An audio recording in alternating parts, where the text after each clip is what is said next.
Evening, Sir Leo Cayos. My name is James M. Bunyao, Section G2A-1, and this is my video. Ship stresses and the measures on board to counteract the effect of ship stresses. Number 1, hugging. Ang hugging may tabo ko ng sentro sa barko, makasinati og pataas nga pwersa tungod sa pagsuporta sa usat katuktok sa balod. Samtang ang tumoy ug ikog sa barko makasinati og paubos nga pwersa gikan sa gibug-aton sa barko. Kini mao hinungdan sa pagkakurba sa keel sa barko paitaas sa sentro. Number 2, saging. Ang saging may tabo ko ng tumoy ug ikog sa barko, gisuportahan sa tuktok sa balod samtang ang sentro sa barko ana sa ubos nga bahin sa balod. Kini magdulot pa ubos nga pwersa sa sentro sa barko. Number 3, shear forces. Ang shear forces may tabo ko ng magkadungan ang mga parte sa barko makaseneti og dili managsama nga vertical nga pwersa ilabi na duol sa tunga-tunga nga bahin ukon ang pagpanimbang o sa gibugaton kalit nga mausab. Number 4, torsional stress. Ang torsional stress may tabo ko ng barko makasinati og pwersa sa pagliko niini kasagaran tungod sa dili managsama sa aksyon sa balod sa tuo og walas nga bahin. Number 5, panting. Ang panting mao ang balik-balik nga pagsulod og paggawas sa mga plato sa lawas sa barko duol sa tumoy og ikog tungod sa pagbag-o sa pressure tubig kun ang barko mag-agi og balod. Number 6, pounding. Ang pounding mao ang balik-balik og kusog nga pagbunal sa tumoy o patag sa bahin sa ubos nga parte sa barko batok sa balod kun ang barko magdagan og paspas o sa magubot ng dagat. Number 7, rocking. Ang rocking mao ang paglihok sa barko gikan sa kilid ngadto sa kilid tungod sa paglihok sa dagat. Number mga pagi sa pagpugong sa kadaot sa barko. Structural design features. Number 1, longitudinal strength. Ang mga barko gidisenyo nga adunay lig-on nga longitudinal framing aron malikayan ang haging ug saging. Transverse strength. Ang mga frames og bulkheads gidugang aron malikayan ang rocking og torsional stresses. Double bottom contraction.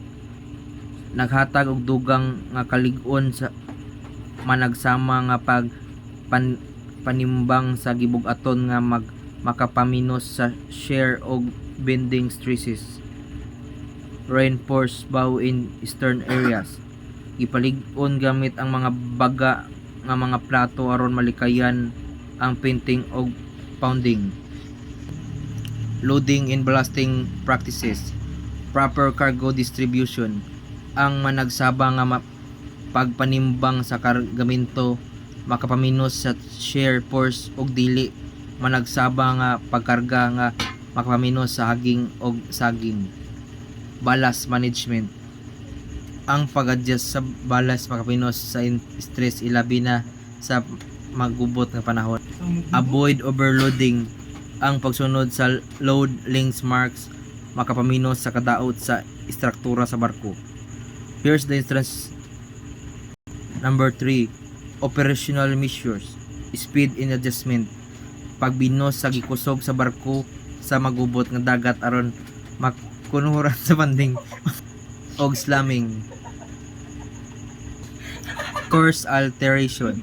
Pagbag-o sa direksyon sa barko aron malikayan ang pag-igo sa balod og diretso nga makapaminos sa torsional og slamming stresses. Weather routing. Paggamit og weather routing system aron malikayan ang mga lugar nga adunay magubot nga dagat o kusog nga hangin.